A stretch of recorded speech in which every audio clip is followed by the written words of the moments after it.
kasih Bismillahirrahmanirrahim. Alhamdulillahirabbil alamin. Wassalatu wassalamu ala asrofil anbiya'i wal mursalin wa ala alihi wa sahbihi ajma'in. Assalamualaikum warahmatullahi taala wabarakatuh. Apa khabar semua? Saudara pengurusi majlis yang dikasihi tuan rumah, Mak Anda Yang, tuan rumah ya, Tuan Haji Abbas selaku penyelaras keadilan Dulcika, Ustazah Salamiah Muhammad Noor selaku Ketua Muslimat PAS, Ketua Dewan Muslimat PAS Pahang, dan tuan-tuan dan puan-puan yang dirahmati Allah. Jadi Alhamdulillah, saya syukur kerana dapat bersama-sama pada malam ini walaupun dalam keadaan hujan ya, tapi terima kasih di atas semangat kerana tak meninggalkan majlis dan masih lagi berminat untuk mendengar sesi penerangan yang kita nak sampaikan ini. Saya bila sampai ke Lipis ni dia ada sedikit rasa apa kata nostalgia. Saya sekolah darjah 1 di sekolah Clifford. Ya, sekolah Clifford. Saya kecil-kecil dulu dekat kampung apa tu di Tanjung Kerayong, dekat Mentekap. Kemudian darjah 1 saya sekolah Clifford. Saya duduk di Budu waktu tu, dan kemudian ayah saya mengajar di Budu, dan selepas pada tu darjah 2 baru saya pindah ke Kuantan. Dan saya sekolah di Kuantan sehinggalah saya habis tingkatan 5. Sekolah di Kuantan, besar di Kuantan sehinggalah lepas tingkatan 5 saya melanjutkan pelajaran ke luar negara. Dan saya duduk di luar negara agak lama, belajar, kerja juga di luar negara sehinggalah suami habis belajar PhD. Dan kemudian balik semula ke Kuantan untuk berkhidmat, kepada orang Kuantan. Satu ketika dulu adalah juga orang Bentua panggil saya untuk menjadi calon di sini. Lepas tu saya pusing, saya fikir, dan akhirnya saya kata tak boleh lah. Kenapa saya kata tak boleh? Bukan sebab saya tak sayang orang Bentua, bukan saya tak sayang orang Lipis, tapi sebab saya fikir kalau dah menang macam mana. Saya fikir jauh ni saya nak ulang alik dah susah. Jadi Alhamdulillah, insya-Allah kita di mana saja kita berada, kita terus memberikan khidmat, insya-Allah ya. Jadi itulah bila saya kata nostalgia tu. Sampai sini saya tanya orang-orang sini, apa masalah orang sini? Pakcik, apa masalah orang sini? Tak ada masalah. Banyak masalah. Tapi yang mungkinnya orang kat sini, yang 500 dah dapat belum? Belum dapat. Patutlah kalau tak ramai malam ni kot. Sebab kalau 500 tu dah dapat, mungkin berani sikit dah datang. Tapi 500 belum dapat, kita pun ramai yang berfikir-fikir nak datang ke tak datang, nak datang tak datang. Nanti kalau datang kan kena potong nama. Jadi mungkin itu juga merupakan di antara sebab-sebab kenapa ramai yang berfikir-fikir, kenapa nak datang ke tak nak datang, ataupun boleh atau tidak menunjukkan diri di majlis-majlis Pakatan Rakyat seperti begini. Ibu-ibu, bapa-bapa, adik kakak, inilah cara UMNO Barisan Nasional pemerintah. 5 tahun dia lupa pada kita. Tapi apabila dia perlukan sokongan kita, dia ingat pada kita. Kali ni dia bukan bagi RM10, dia bukan bagi kain batik, dia bukan bagi kain belekat. Kali ni banyak dia nak bagi. Dia nak bagi RM500 kepada keluarga yang pendapatannya di bawah RM3,000 satu keluarga. Ini ialah lebih kurang 60% daripada rakyat Malaysia. 60% daripada rakyat Malaysia pendapatannya di bawah RM3,000 ya, pendapatan isi rumah satu keluarga. Dan kebanyakannya ialah orang Melayu. Kenapa UMNO Barisan Nasional pilih untuk buat begini? Kerana UMNO Barisan Nasional dah give up dah dengan pengundi Cina. UMNO Barisan Nasional tahu bahawa pengundi Cina dah tak sokong dia dah. UMNO Barisan Nasional perlukan kepada sokongan Melayu. Dan UMNO Barisan Nasional tahu bahawa mereka boleh pegang orang Melayu. 5 tahun sekali bagi RM500. Lepas tu lupa kepada orang Melayu sehinggalah 5 tahun lagi. RM500 ni, pakcik-pakcik, kalau 5 tahun sekali, kita bagi 1 tahun 360 hari. 5 tahun kali 5, lebih pada 1,500 hari ya, dalam 1,500 lebih. Bagi 500, lebih kurang 27 sen sehari. 27 sen sehari. Dengan 27 sen sehari dia boleh pegang kita. Ini yang saya kata, UMNO Barisan Nasional pegang orang Melayu, suka orang Melayu duduk dalam keadaan susah. Bila UMNO Barisan Nasional tengok orang Melayu susah dan tengok orang Melayu takut, ini dua perkara yang UMNO Barisan Nasional suka sangat apabila orang Melayu susah dan takut. Kerana itulah caranya mereka nak terus kekal berkuasa. Ini berlaku di negara kita. Kenapa saya kata macam tu? Kenapa saya berani kata macam tu? Sebab pertama, bagi orang Melayu susah. Jadi, jangan bagi orang Melayu ini belajar kain ikan. Bagi orang Melayu ikan. Bila orang Melayu susah, bagi ikan. Jadi orang Melayu kata, baik UMNO kerajaan, baik kerajaan, bagi kita duit. Yang orang Melayu tak ingat, orang kita tak ingat ialah apabila UMNO Barisan Nasional lupakan kita selama 5 tahun. Kemudian bukan saja nak bagi tu 5 tahun sekali, suruh kita berbaris. Pastikan yang bagi itu ialah tangan-tangan wakil-wakil rakyat UMNO. Bukan duit UMNO, tapi guna tangan wakil rakyat UMNO. Ini dia. Kemudian saya dengar ada yang sampai pengsan.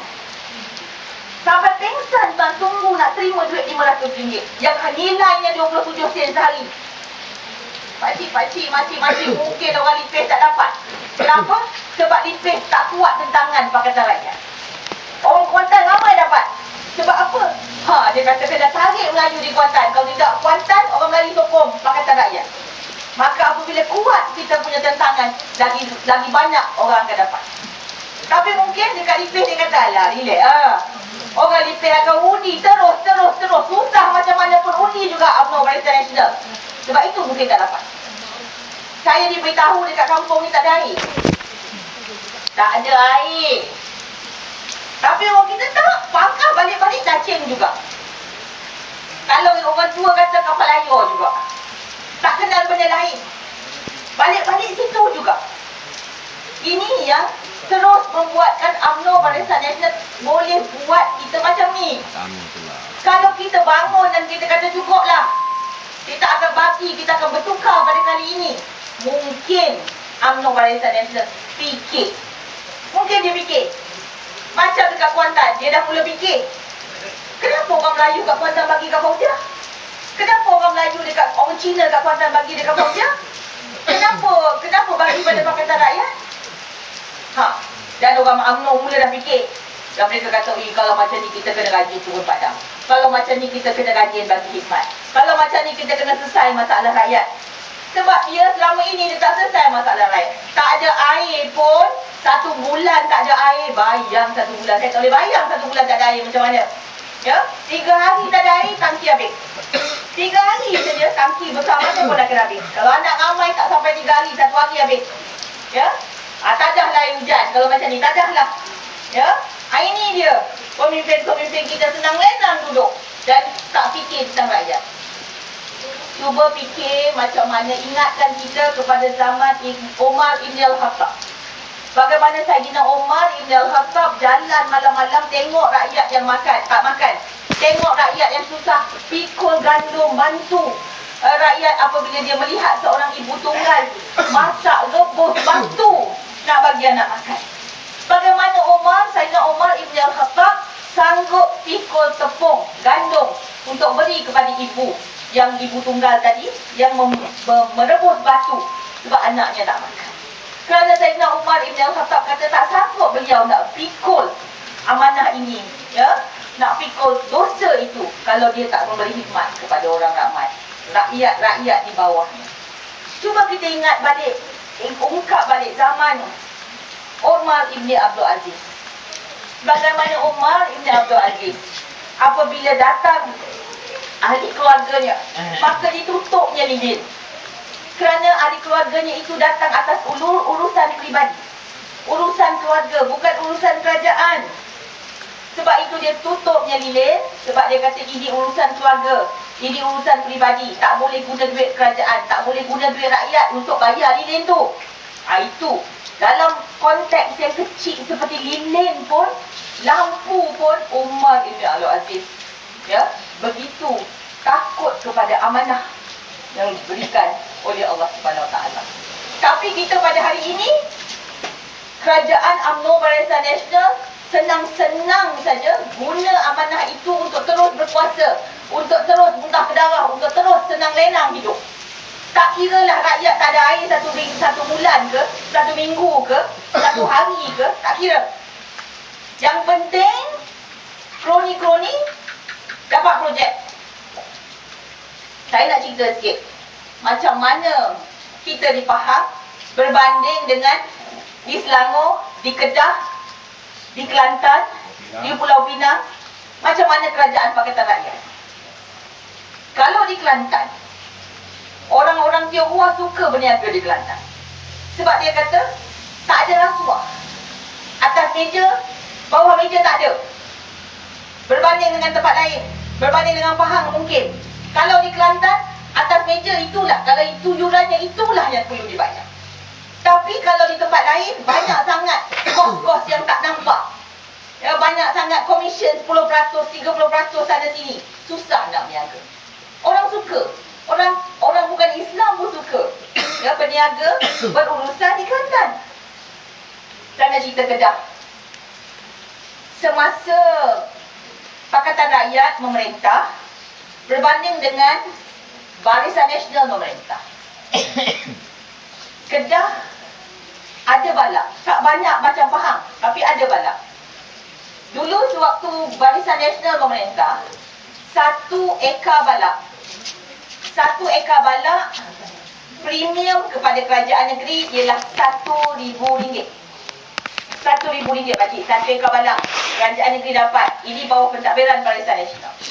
Tetapi apabila kita ambil alih, Pakatan Rakyat ambil alih, 1 ekar balak premium kepada kerajaan negeri ialah RM19,000. 19 kali ganda daripada hasil balak saja. Ini kita pun pelik. Macam mana boleh jadi macam ni? Dulu RM1,000, sekarang RM19,000. Kemudian duit itu digunakan balik untuk membantu rakyat. Saya nak cerita negeri Pulau Pinang. Dulu, sebab tu di bawah kerajaan Barisan Nasional, di bawah kerajaan gerakan pimpinan Kusukut, ketua menterinya, kerajaan Pulau Pinang berhutang dengan kerajaan pusat RM630 juta. RM630 juta. Akan tetapi, selepas 3 tahun setengah, sekarang dah dekat 4 tahun ya, selepas 3 tahun setengah, kerajaan Pulau Pinang membayar balik kepada kerajaan pusat. Banyak mana agaknya? 630 juta. Bayar balik. Bukan 1 juta, bukan 10 juta, bukan 30 juta, bukan 60 juta, tuan-tuan. Kerajaan Pulau Pinang bayar balik 600 juta kepada kerajaan pusat. Tinggal 30 juta aja sekarang. Lepas 3 tahun setengah saja kita memerintah. Tak perlu lama. Dan bukan itu saja. Kerajaan Pulau Pinang beri 64 juta untuk membangunkan sekolah agama, untuk besarkan tanah perkuburan, untuk beri bonus kepada guru-guru kafah, naikkan gaji guru-guru kafah. Ini Lim Guan Eng, ketua menterinya bukan orang Islam, tapi beri banyak 64 juta untuk besarkan kubur, untuk beri tambah gaji guru-guru kafah dan sebagainya. Kenapa Lim Guan Eng buat macam tu? Sebab Lim Guan Eng kata guru-guru agama ni, dia mengajar supaya anak murid dia takut kepada buat dosa. Jadi dia kata apabila anak murid ini, anak-anak masyarakat ini takut untuk buat dosa, maka masalah sosial itu akan berkurangan. Kalau masalah sosial berkurangan, maka negeri itu akan bertambah makmur. Orang takut nak mencuri, orang takut nak menipu, orang takut nak rasuah. Sebab orang takut, orang ada agama dan orang takut kepada Allah. Maka dia kata, bagus kita bagi kepada guru-guru kafah ini gaji yang tinggi. Ya, kita tambahkan gaji dia supaya guru-guru ini bersemangat untuk mengajar, dan dengan itu anak-anak muridnya dapat pendidikan lebih baik. Ini di bawah Pakatan Rakyat. Tetapi apa yang berlaku di Pahang? Sebelum saya cerita Pahang lah, saya cerita Selangor pula. Apa yang berlaku di Selangor? Apa yang berlaku di Selangor dulu, pasir. Ya, pasir diuruskan oleh kerajaan negeri.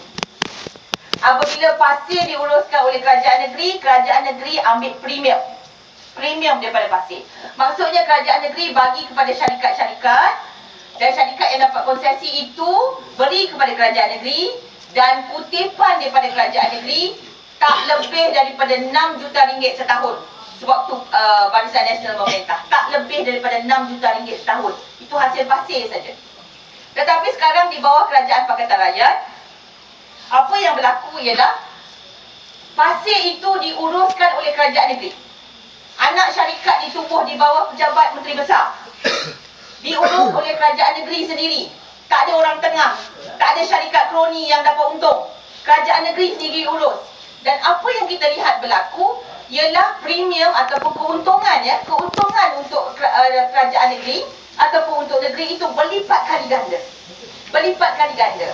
Dan pada tahun yang pertama kita terus dapat 17 juta ringgit setahun. Tahun yang pertama saja.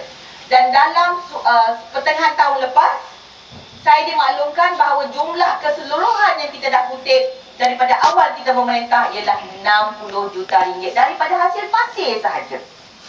Tengok macam mana kita mengurus takbir kerajaan negeri. Apabila diserahkan amanah kepada orang yang takut kepada amanah itu, pada orang yang fikir prihatin kepada rakyat, letakkan kepentingan rakyat, maka dia jadi lain. Di Selangor, 60 juta itu diketepikan, 50 juta diambil dan diberikan dalam bentuk mikrokredit. Mikrokredit ini ialah pinjaman berjumlah yang kecil dalam RM5,000, di mana jumlah RM5,000 itu diberikan kepada peniaga-peniaga dan usahawan-usahawan. Kalau ada makcik yang jual nasi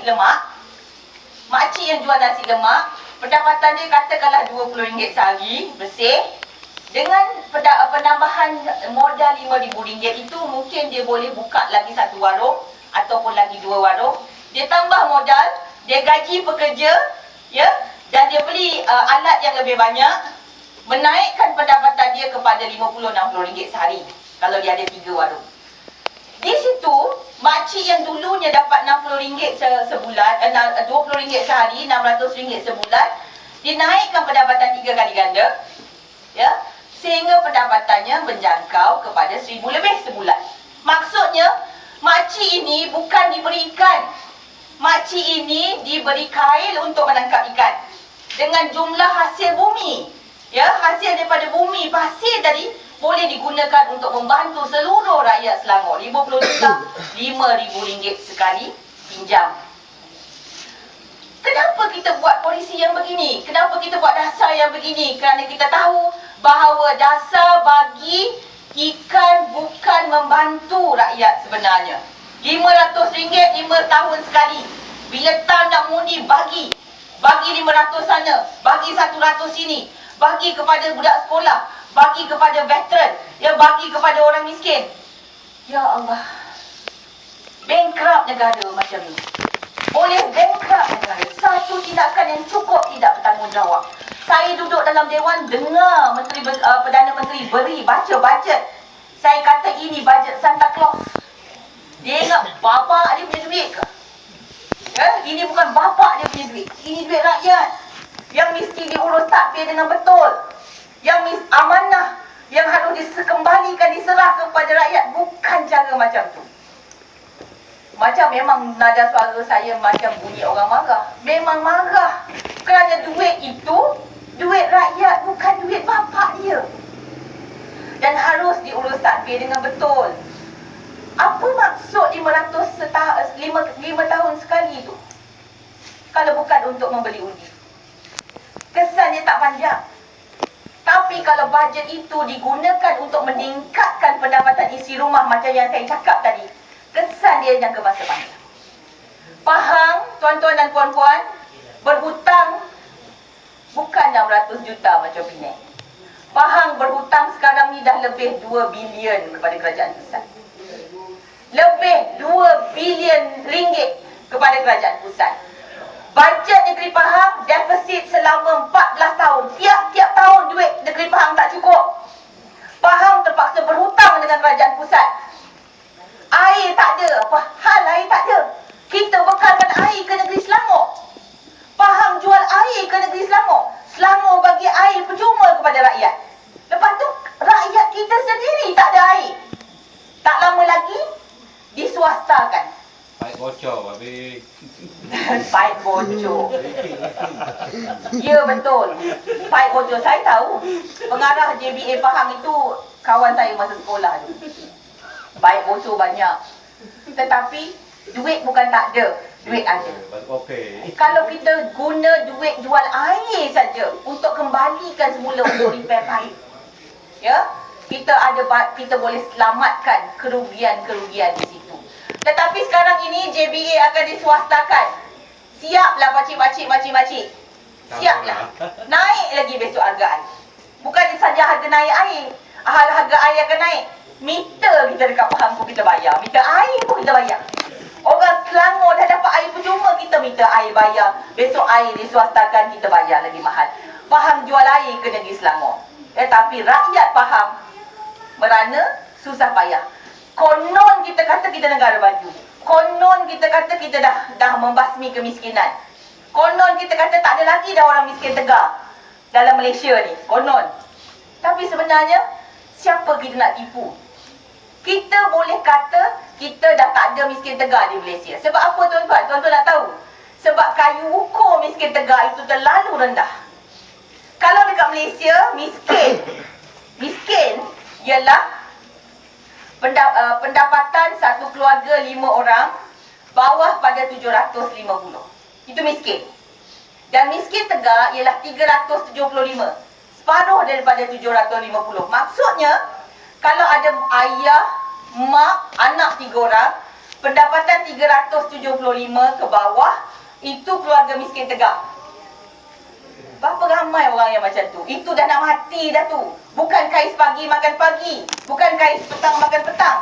Itu kais-kais tak dapat tu namanya. Kais-kais tak dapat. Kais-kais tak dapat. Mati ke hulu dah 375.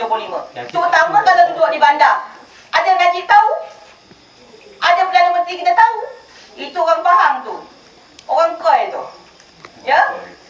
Itu ada dia ambil tahu. Baru-baru ni sistem apa tu? SBPA.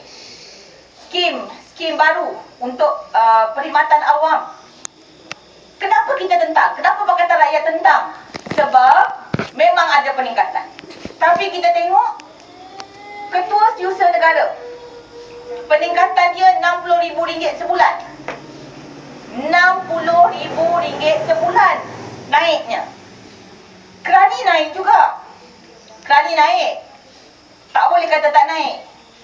Tapi kerani naik RM40 sebulan. Kerani naik RM40 sebulan. Ketua Setiausaha Negara naik RM60,000 sebulan. Sebab itu Pakatan Rakyat tentang. Pakatan Rakyat bantah. Dan Pakatan Rakyat kata tak boleh macam ni. Ya, kita kena beri sama rata. Perdana Menteri ditanya pasal SBP.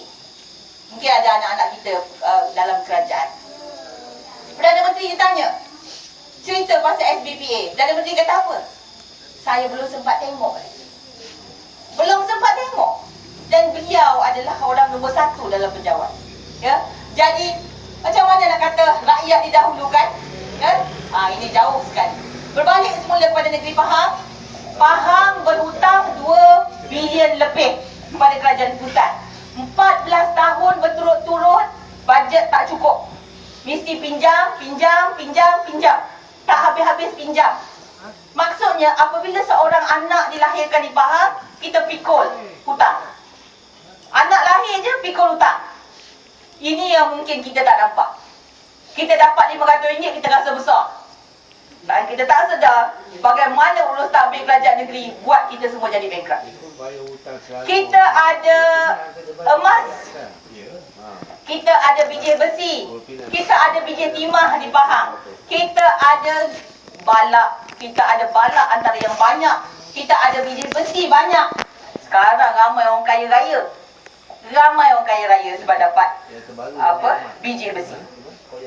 Emas di Sungai Koyan. Ya. Kemudian kita ada biji timah. Biji timah dah lama dah kita dah ada di Pahang. Kita ada balak yang amat banyak. Akan tetapi kenapa rakyat Pahang masih susah? Sebab cara urus takbir kerajaan Pahang mengurus hasil bumi. Yang kaya ialah poket-poket kroni-kroni UMNO Barisan Nasional. Bukan rakyat. Bukan rakyat yang kongsi hasil daripada perut bumi ni. Tetapi yang dapat keuntungan adalah individu-individu yang senang lenak. Saya nak cerita pakcik-pakcik, individu-individu ni, kalau yang dapat projek emas ni, yang dapat bijih ni, yang dapat besi ni, yang dapat balak ni, kalau dia pergi bercuti di London, bukan saja bapak dia, mak dia, anak dia, cucu dia, semua naik kapal terbang business class, first class. First class, cucu kecil-kecil ni pun naik first class. First class tu pakcik-pakcik, pergi London, pergi balik, RM50,000 tambang dia, tiket dia. Boleh anak cucu ni naik. Jalan pun dah tak pijak bumi dah. Pandang kita pun dah tak nak dah. Hasilnya ialah hasil daripada balak, hasil daripada biji, hasil daripada emas. Tetapi kenapa individu kaya? Kenapa balak diberikan kepada anak syarikat negeri, mentega yang tak pernah untung? Mentega tak pernah untung. Bacalah dia punya penyata keuangan. Tak pernah untung. Kenapa mentega diberikan projek untuk membalak? Kenapa kerajaan negeri tak boleh buat untung daripada balak macam kerajaan di Kedah? Kenapa kerajaan negeri tak boleh buat untung daripada biji macam kerajaan di Selangor? Di Selangor pasir pun kita boleh buat untung. Sedangkan di Pahang kita ada emas. Pahang ada emas. Pahang ada biji besi. Saya buka tadi. Pasir pun ada juga. Tapi kata kalau pasir tu kecil sangat, emas tu. Tapi kenapa kita tak boleh nak urus? Itu persoalannya. Nak kata tak cerdik ni marah. Nak kata tak cerdik marah. Tapi itulah yang kita sedang, yang berlaku di negeri Pahang ini. Negeri Pahang yang kononnya aman makmur. Damai sentosa. Pahang Darul Makmur. Ya, tak makmur je tuan-tuan dan puan-puan. Kerana hasil-hasil ini tidak diurus takbir dengan baik. Kita tanya simple aja lah, kenapa Kedah boleh untung 1,000 satu ekar menjadi 19,000? Kenapa kita tak boleh urus kita punya balak? Kenapa anak syarikat kerajaan negeri seperti Mentega yang uruskan balak tak pernah buat keuntungan? Ini kita kena tanya. Tapi kenapa kita tak boleh tanya? Sebab suara kita tak kuat. Suara kita dalam Dewan Undangan Negeri tak kuat. Suara kita di parlimen pun ada 1-2 suara je. Macam saya ni, lantang seorang-seorang. Ya? Tapi seolah-olah melawan arus. Setiap kali saya dedahkan pasal balak, pasal apa segalanya, Menteri Besar kata, Fauziah tak faham. Apa yang saya tak faham? Saya kata saya faham. Cuma saya tak mahu terima hakikat tersebut. Dan saya rasa ini tidak munasabah, tidak boleh diterimakan. Apa Fauziah tahu? Memang saya tak tahu. Apa yang saya tak tahu? Saya tak tahu rasuah. Apa yang saya tak tahu? Saya tak tahu salah guna kuasa. Apa yang saya tak tahu? Saya tak tahu menyeleweng untuk rakyat. Saya tahu ia dah amanah kita, tidak harus kita abaikan. 250 juta ringgit diberikan kepada projek lembu. Projek lembu satu Malaysia. Tetapi bukan lembu yang dibela. Bukan lembu yang dibela. Kondominium yang dibeli. Projek itu niatnya baik. Kita import daging. Kita import daging daripada India. Kita import daging daripada Australia. Kita tak cukup daging lembu. Kita hanya ada 40% saja daripada keperluan daging lembu kita. Maka dibuatlah satu projek. Diberi 250 juta pinjaman. 6 juta grant, tak payah bayar. 250 juta kena bayar. Tetapi kalau kita pinjam kereta kerajaan, loan kerajaan, interest dia 4%. Dalam projek lembu ni, interest dia 2% saja. 2% je makcik. Kita beli kereta dengan loan kerajaan pun 4% je punya interest. Ini 2% saja. Dahlah begitu. Orang yang diberikan itu pula bukan mempunyai kepakaran bela lembu. kata dia tak ada kepakaran. Dia beri pula kepada anak dia gaji 40,000 seorang sebulan. Anak nombor 2 gaji 30,000 sebulan. Suaminya gaji 100,000 sebulan. 100,000 sebulan. Dulu masa dia mengajar di UPM, gaji dia berbelas ribu saja. Dia ada PhD betul, tetapi gaji dia berbelas ribu saja. Sekarang gaji 100,000 sebab dapat projek tersebut. Tetapi bukan lembu yang dibela. 5,000 ekar digemas. 5,000 ekar digemas. Diserahkan untuk bela lembu. Tapi lembu yang harus dibela tidak dibela. Akan tetapi kondominium dibeli di Bangsa, kondominium dibeli di Singapura, tanah dibeli di Putrajaya. Kenapa jadi macam ni? Ini duit rakyat. Dia jangan ingat bila kita bagi pinjam, ni rakyat bagi pinjam tau. Duit rakyat. Rakyat kata kamu buat baik-baik supaya kita cukup lembu kat sini, tak payah import, supaya kita tak perlu makan lembu import. Tapi kenapa dia boleh buat keputusan bukan bela lembu? Jawapan dia yang dia berikan ialah dia kata tak cukup tempat nak sembelih lembu. Kalau tak cukup tempat nak sembelih, tak boleh ke kita cari tempat lain? Sembelih boleh. Cari orang sembelih pun ramai nak pergi tolong sembelih. Pergi ke kemas tu tolong sembelih pun ramai. Tapi alasan tidak masuk akal dan tidak munasabah. Boleh dibina pun dengan duit 250 juta tu. Boleh dibina pun tempat persembelihan yang besar. Akan tetapi lembu tetap tidak dibela. Dan kalau dah salah tu, dah silap tu, yang lebih saya takut apabila saya baca kenyataan anak kepada Datuk Syahrizad Jalil. Anak dia yang menjadi pengurus kepada syarikat lembu ni. Dia kata apa? Dia kata tak salah duit itu digunakan untuk beli hartanah. Ini lagi menakutkan tuan-tuan. Satu ialah tak reti urus tadbir. Kedua ialah apabila ada breach of trust ataupun pecah amanah.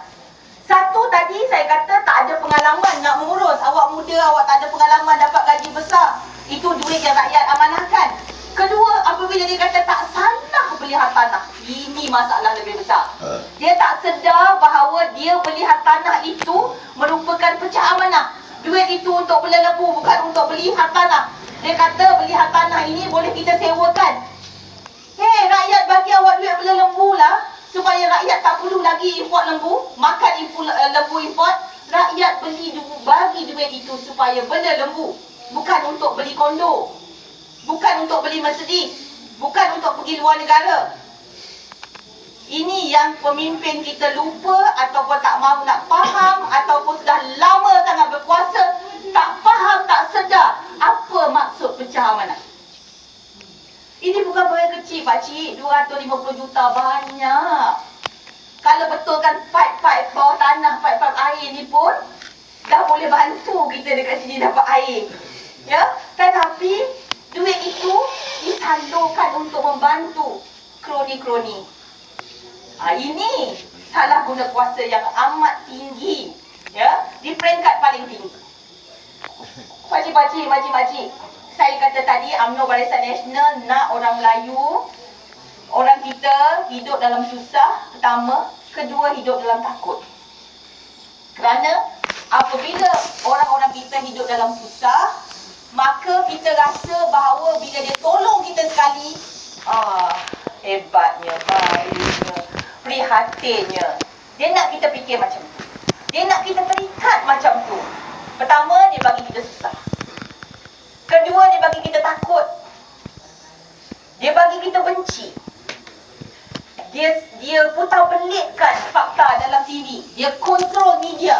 Dia kontrol SPR. Dia kontrol segala-galanya. Itu rahsia dia kekal berkuasa selama 54 tahun. Dia bagi kita takut dan benci kepada sesama kita. Orang Melayu benci kepada orang bukan Melayu. Orang Islam marah apabila tengok ada kepala babi depan surau. Orang Cina marah apabila ada orang Melayu bagi angpau warna putih. Tapi saya nak tanya pakcik. Pakcik tahu tak? Kepala lembu tu, Dia duduk dalam plastik. Kalau orang bukan Islam, dia tak geli pegang kepala lembu, bukan kepala lembu, kepala babi.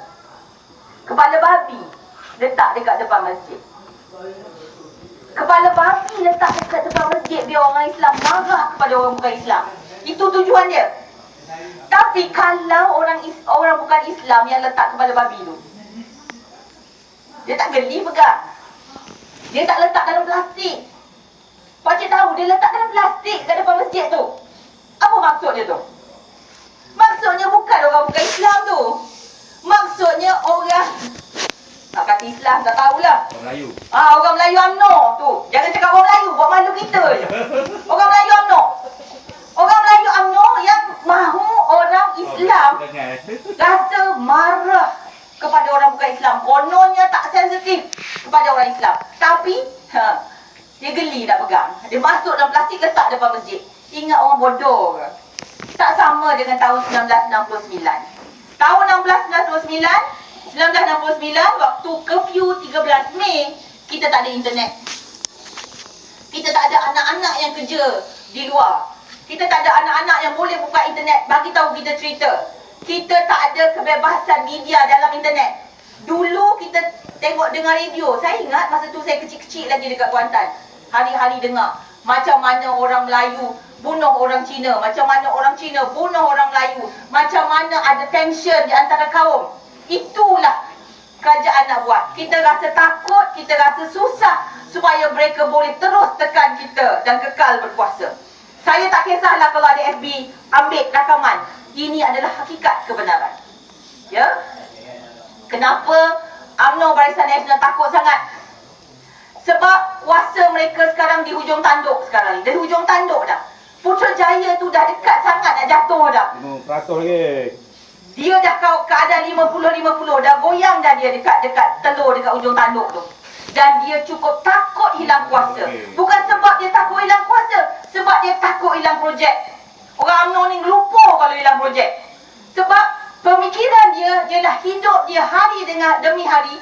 Cara dia fikir, cara dia hidup, dia bernafas pun fikir projek. Dia tak fikir rakyat. Dia tak pernah fikir rakyat ni, kenapa tak ada air ni? Macam mana nak selesai masalah ni? Ya, apa kita boleh buat ni? Berapa banyak kita nak ganti pipe ni? Berapa kita nak perlukan untuk ganti pipe? Apa yang kita perlu buat? Tak ada. Lepas tu, apa lagi masalah saya tanya? Tak ada rumah murah. Tak ada rumah. Orang miskin tak ada rumah. Saya kata satu faham tak ada. Saya baca bajet, saya tengok satu faham tak ada. Ada peruntukan untuk rumah murah. Ada peruntukan untuk PPRT. Tetapi semua pergi ke Pekan. Dekat Kuantan pun tak ada. Satu faham tak ada. Dekat Pekan tu, sikit je dapat rumah PPRT.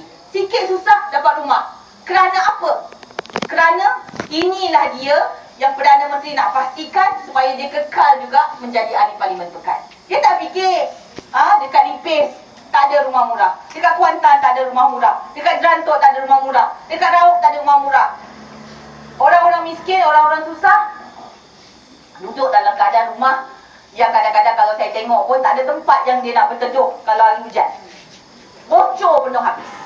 Ini berlaku di Kuantan. Ini berlaku di seluruh negara. Tetapi kerajaan kata tak ada orang miskin. Sebab apa? Sebab mengikut kayu ukur 375 tadi, tak ada orang miskin. Sebab terlalu rendah. Di Selangor kita letak gaji minima 1,500. Di Selangor. Bawah pada 1,500 miskin. Tapi seluruh negara 750 dan miskin tegar 375. Nampak? Jadi dia cuba nak tipu rakyat, tapi sebenarnya kita tipu diri kita sendiri. Kita beritahu kepada dunia kita basmikan kemiskinan tegar, tapi pergi ke bawah-bawah, kita akan jumpa orang-orang miskin. Kita kata kita negara maju, tapi kita tak ada air. Ini tuan-tuan. Sebab itulah kenapa saya bercerita semua ini. Sebab semua ini perlu kita sampaikan kepada rakyat. Semua ini perlu kita bagi tahu supaya orang faham bahawa cara negara kita, negeri Pahang diurus takbir bukan mengikut cara urus takbir yang terbaik. Jadi harus kita sedarkan dan harus kita berani bangkit untuk bawa perubahan. Beri peluang kepada Pakatan Rakyat. Walaupun 5 tahun. Kalau 5 tahun kita tak buat, tukar balik. Kita tak rugi apa-apa. 54 tahun kita dah cukup susah. Kita dah cukup susah, pakcik. Kalau ganti Pakatan Rakyat 5 tahun tak ada air juga, yang 5 tahun tak naik juga taraf hidup kita, tak selesai juga masalah, berhutang juga, duit bersih, duit biji, duit emas tak bagi juga kepada rakyat, maka bolehlah kita soal balik dan bolehlah kita tukar balik. Sebab itulah saya pohon sangat, saya minta sangat. Ya, orang Cina cakap pada saya, mereka dah cukup muak dengan UMNO Barisan Nasional. Mereka nak ubah dah kali ni. Nak ubah dah, mereka kata. Tapi dia cakap sama saya, bagi tahu juga kepada orang Melayu, dia kata. Orang Melayu ni susah sikit. Sebab apa orang Melayu susah? Sebab orang Melayu takut dan dalam keadaan susah. Bila kita takut dan kita miskin, kita senang ditekan. Kita senang diugut. Kita senang ditipu helah. Mereka kawal media. Mereka tipu dalam media. Mereka kata Anwar Ibrahim sokong Israel. Hari-hari cerita dalam media, Anwar Ibrahim sokong Israel. Sebab dia tahu orang Islam marah apabila dengar cerita macam tu. Tetapi apa yang saya nak cerita, apa sebenarnya Anwar Ibrahim cakap. Anwar Ibrahim cakap, kita hormat kerajaan Israel sekiranya Israel hormat hak orang Palestin. Dia tak cakap habis. Anwar kata, hormat hak orang Palestin. Hormat hak orang Palestin untuk hidup. Jangan attack orang Palestin. Jangan bom orang Palestin. Bagi peluang anak mereka untuk ke sekolah. Bagi peluang anak mereka untuk membesar dengan aman. Hormat hak orang Palestin, maka orang Palestin juga akan hormat hak orang Israel. Pendirian ini adalah pendirian Hamas. Sama dengan pendirian Hamas. Pendirian ini adalah pendirian bangsa-bangsa bersatu juga. Akan tetapi TV3 cerita seolah-olah Anwar hanya mahu lihat Israel terpelihara tanpa menyebut hak orang Palestin. Yang hipokritnya ialah UMNO Barisan Nasional. Tuan-tuan tahu tak, Malaysia ini rakan kongsi dagangan dengan Israel nombor 15. Nombor 15 daripada ke atas ni, negara-negara yang kita berurusan berdagang, Israel jatuh nombor 15. Import dan ekspor ya sebanyak lebih 600 juta euro. Bukan India, Malaysia. 600 juta euro kita punya perdagangan dengan Israel. Tapi tuan-tuan, ini hipokritnya pok-pok ni. Pok-pok ni bila ambil separuh, lepas tu ulang-ulang dekat dalam TV3 yang dia kontrol. Dia ingat orang kita bodoh. Dia ingat kita tak baca internet. Dia ingat anak kita tak sekolah. Ya, dia ingat kita tak dapat maklumat selain daripada apa yang mereka dedahkan dalam TV3. Ini yang saya nak sampaikan pada malam ini. Janganlah kita perdaya. Jangan lagi masuk dalam perangkap tipu helah. Cukuplah. 54 tahun kita hidup macam ni. Kita perlu membawa perubahan. Tadi saya dengar Ustazah cakap, rayu banyak juga. Rayu juga kepada orang-orang di Pahang ini supaya beri peluang. Kita tak rugi. Kita tak rugi dengan membawa perubahan. Kita tak rugi dengan memberi pilihan sekali kepada calon-calon Pakatan Rakyat. Sekurang-kurangnya berilah suara yang lebih kuat dalam Dewan Undangan Negeri. Berilah suara supaya boleh kita persoalkan dalam Dewan Undangan Negeri. Sebab kita tengok di Kuantan, apabila suara kita kuat, orang Kuantan dah sedar. Bila suara lantang, suara kuat, cepat selesai masalah. Yang selama ini, apabila selepas saya jadi ahli parlimen, masalah 30 tahun, masalah 20 tahun, masalah 16 tahun, semua dah selesai. Lepas tu dia orang cakap dengan saya, kenapalah sebelum ni tak selesai? Kenapalah sebelum ni tak selesai, sekarang baru selesai? Saya kata sebelum ni, you tak undi saya, you tak beri saya peluang. Bukan saya hebat sangat, cuma tak beri saya peluang. Kalau beri saya peluang, insya-Allah saya cuba yang terbaik. Jadi dia kata menyesal tak bagi peluang awal-awal. Ya, masalah 20 tahun selesai, masalah 30 tahun selesai, masalah 16 tahun selesai. Banjir kilat yang 20 tahun tak selesai-selesai pun kita selesaikan. Dalam masa 3 minggu je kita selesai. Sebab pemikiran wakil-wakil rakyat sebelum ini bukan untuk memberi khidmat kepada rakyat. Pemikiran wakil rakyat bukan untuk membela rakyat. Bukan untuk fikir macam mana nak urus tabir dengan lebih baik. Tapi pemikiran wakil rakyat ialah apabila jadi wakil rakyat, nak kaul harta. Apabila jadi wakil rakyat, banyak macam mana projek nak dapat. Jangan jadi wakil rakyat lah, jadi ahli majlis pun dah fikir projek dah. Jadi ahli majlis dah fikir projek parking lah, projek gerai lah, projek besarkan longkang lah. Tu semua ahli majlis dah kaul dulu. Belum lagi jadi wakil rakyat. Bila jadi ketua bahagian UMNO pun dah fikir lombong besi mana, lombong bijih mana, balak lot mana, gunung mana, lagi nak tarah, bukit mana nak tarah. Itu yang fikir. Bukan fikir macam mana nak selesai masalah rakyat. Sebab itu masalah itu bertimbun-timbun. Pada mula-mula saya menang dulu, kalau saya buka aja kaunter-kaunter pusat khidmat dekat pasar malam, dekat pasar tani, berderet-deret aduan. Tak habis-habis aduan. Sekarang ni alhamdulillah, kalau saya masuk pasar tani, masuk pasar malam, tak banyak masalah urusan-urusan harian. Masalah besar-besar je timbul. Masalah anak kena kidnap, masalah orang gila keluar pada hospital, macam-macam masalah yang dah pelik-pelik yang datang kepada saya. Alhamdulillah, masalah-masalah harian itu kita boleh selesai. Kadang-kadang kalau orang telefon saya dekat Kuantan tu, tak ada air, paip pecah, saya telefon pengarah dan saya tanya bila boleh selesai. Wadi, kejap, kita selesai. 3 jam saya kata, you tak tidur, you selesaikan. Selesai, alhamdulillah, setakat ni. Suara mesti kuat. Suara mesti suara rakyat. Suara mewakili rakyat. Sebab itulah insya-Allah, berilah kita peluang di Don Ceka, di Don Benta, di Parlimen Lipis ya. Don lagi satu apa? Padang Tengku.